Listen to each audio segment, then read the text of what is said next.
Pastor Joy Isa waa haweeney Kristaan oo ka soo jeeda dalka Nigeria. waxa loo aqoonsan yahay sheekad ama wadaadka Masiixiyiinta. waa haweeneyda darteed xabsiga loogu dhaadhiciyay wariye Cabdimalik Muuse Coldoon oo ah saxafi lagu bartay u gurmashada dadka danyarta iyo kuwa waayuhu ay ciileen. qoraal uu soo dhigay bartiisa Facebook waxa uu ku sheegay inaan lagu kadsoomin haweeneydan oo laga feejignaado. waxa uu ku eedeeyay inay magaalada Hargeysa ku faafiso diinta Kiristaanka, taasoo keentay in saacado kadib ciidamada booliisku ay xabsiga u taxaabaan. waxay maamulo ka tahay dugsiga Abaarso iyo jaamacadda gabdhaha ee Barwaaqo oo ku taal deegaanka Balliga Cas oo jihada waqooyi ka xigta magaalada Hargeysa ee caasimadda maamulka Somaliland. waxa ay sheegtay inay bixiyaan waxbarasho heer sare ah oo lagu tayinayo aqoonta haweenka. waxa aan aaminsanahay in la xoojiyo haweenka Soomaaliyeed si ay u noqdaan xirfadlayaal horseeda horumarka bulshada oo dhan, ayaa lagu yiri website-kooda. muuqaalo lagu kaydiyay barta internetka ee YouTube ayaa laga dhuuxi karaa in macallimada Pastor Joy Isa ay faahfaahinayso waxa ay tahay diinta Kiristaanku, habdhaqanka Masiixiyiinta, iyo sida ay ula falgeli karaan dadka aaminsan diimaha kale.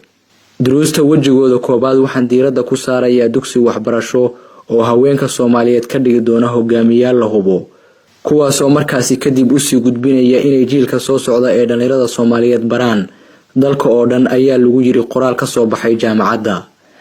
ilaa iyo hadda ma jiraan cadeymo muuqda oo banaanka soo dhigay in jaamacadda Barwaaqo lagu faafiyo diimo wax u dhimaya Islaamka.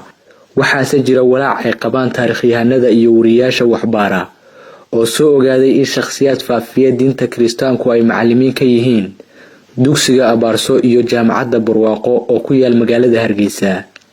madaxweynaha Somaliland Muuse Biixi Cabdi oo toddobaadkan ka qayb galay munaasabadda qalinjebinta dufcadda koobaad ee jaamacadda Barwaaqo oo haweenka u gaara, waxa uu beeniyay in diinta Kiristaanka lagu barto dugsiga Abaarso iyo jaamacadda Barwaaqo.